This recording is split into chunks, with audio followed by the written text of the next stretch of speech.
ఇప్పుడు ప్రతి ఒక్కరి ఇంట్లో మనకు ఆన్‌లైన్ పర్చేస్ చేసినప్పుడైనా, ఏమన్నా కొన్నప్పుడైనా ఇలాంటి పేపర్ బ్యాగ్స్ వస్తూ ఉంటాయి. వీటిని మనం మళ్ళీ రీయూజ్ చేయకుండా అలాగే పెట్టేస్తుంటాం కదా!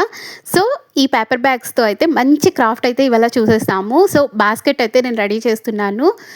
ముందుగా అయితే 2 ఇంచ్ స్ట్రిప్స్ కట్ చేసుకొని ఈ విధంగా ఫోల్డ్ చేసుకుంటున్నాను. ఎందుకంటే బాస్కెట్‌కి మనం పెట్టే పేపర్స్ అనేది కొంచెం స్ట్రిప్‌గా ఉంటే బాస్కెట్ కూడా ఎక్కువ వెయిట్‌ని క్యారీ చేస్తుందనమాట. సో, ఇక్కడ 2 ఇంచ్ స్ట్రిప్స్ కట్ చేసిన వాడిని ఇలా సెంటర్‌కి బెండ్ చేసుకుంటే ఈక్వల్ పోర్షన్స్ వస్తాయి కదా! అలా గ్లూ పెట్టేసి మొత్తం అన్ని స్ట్రిప్స్‌ని ఇలా స్టిక్ చేసేసాను.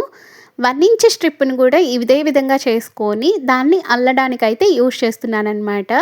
సో, ఇక్కడ చూడండి అప్ అండ్ డౌన్ మెథడ్‌లో ప్రతి ఒక్క స్ట్రిప్‌ని 2 ఇంచ్ స్ట్రిప్‌కి అప్, డౌన్ అదే మెథడ్‌లో మనం అల్లుకుంటూ వచ్చాము. ఏదైతే ఫస్ట్ స్టార్టింగ్ పాయింట్ ఉందో అక్కడ రిమైనింగ్ ఉన్న పేపర్‌నయితే మళ్ళీ రివర్స్‌కి అప్ అండ్ డౌన్ మెథడ్‌లోనే మళ్ళీ ఎక్కడైతే అప్ వస్తుందో అక్కడ డౌన్ రావాలి. డౌన్ వచ్చిన కాడ అప్ రావాలనమాట. అదే విధంగా అల్లుకుంటూ వచ్చేసామనమాట.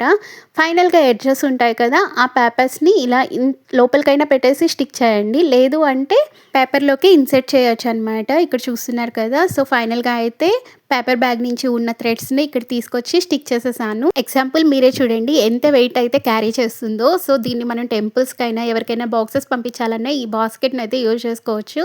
మీకు నచ్చినట్టయితే లైక్ ఇచ్చి సబ్స్క్రైబ్ చేయండి.